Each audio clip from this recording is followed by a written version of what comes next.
This is Lake of the Woods, and like most lakes and most woods, it's full of water. But in 2020, resourceful Minnesotans made it a homemade highway to the middle of nowhere. Let me explain.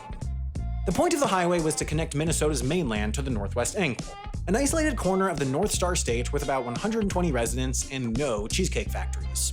It's only about 120 square miles or 320 square kilometers, making it smaller than Tampa, Florida, Vienna, Austria, and the island nation of Palau combined.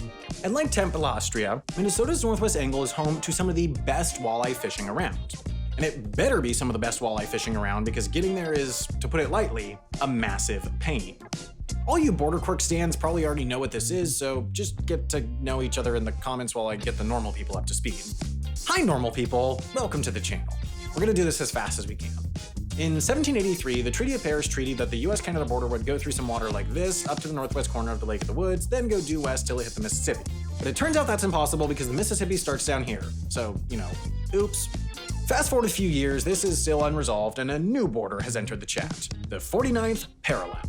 So the British were like, what if our border was just where the 49th parallel meets that line from before, to which the Americans say, you'll pry the land you gave us out of our cold, dead, freedom-loving hands. Then the Brits suggested dropping a vertical line from the old border to the new one, and the US was like, no, but then they were like, yeah. And then they found out about the northwest angle, and the Brits were like, this is silly, we'll buy that land from you so we can do the clean border, and the US was like, you'll pry! And the Brits were like, okay, we get it. Now the angle is officially Viking County. Phew. So now, getting from this part of Minnesota to this part of Minnesota involves 2 international border crossings. When could that possibly be a problem? If you guessed March 21st, 2020, congrats, you're right.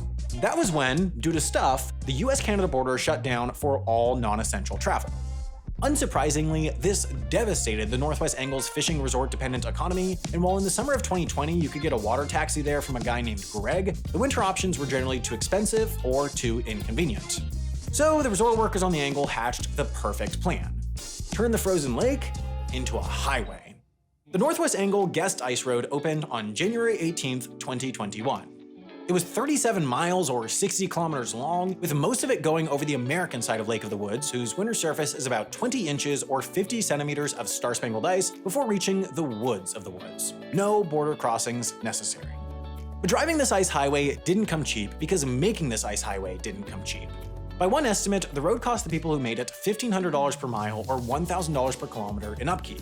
For starters, they had to place road markers so drivers wouldn't veer off into the white abyss and find themselves in, well, another white abyss. Then there's the plowing, which is always complicated, and then there's the issue of pressure ridges. Changes in outside temperature stress out frozen lake ice, and like so many of us, it cracks under the pressure.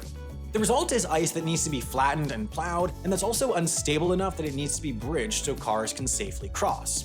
And like all cool problems, pressure ridges form quickly and unpredictably, so a big part of managing an ice road is picking out and planking over them. In the ice road's first year, it was the only way to get to the angle in your own car.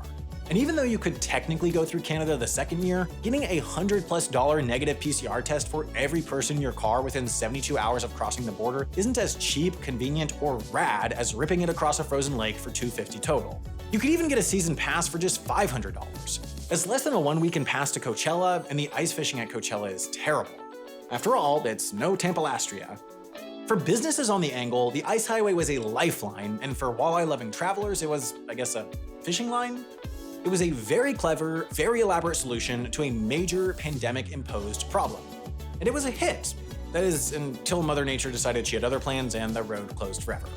Now, if you want to drive to the angle, you gotta go through Canada, which is way less cool, but at least gets you an hour of free healthcare. But you know what takes even less time than traveling to a distant Penn exclave to go ice fishing? Sharpening your math and computer science skills thanks to this video's sponsor, Brilliant.org. Whether you want to brush up on the fundamentals of trig, pick up the principles of machine learning, or up your game with casino probability, Brilliant is the best way to learn. They are the specialists in teaching complicated STEM subjects since they break them down into intuitive bite-sized chunks that you can learn more easily before bringing it all together into something useful. They even have a lesson on the physics of those crazy gymnastics flips, and while I'm no closer to being able to do one, I now understand exactly why I can't. Brilliant's courses are also super interactive, and they'll help you master a new topic in as little as 15 minutes a day. If you want to be the type of person that genuinely understands some of the most complicated subjects out there, visit brilliant.org/HAI or click the link in the description to unlock your 30-day free trial. The first 200 of you to do it will even get 20% off a premium subscription, so what are you waiting for? Head over to Brilliant and start learning today.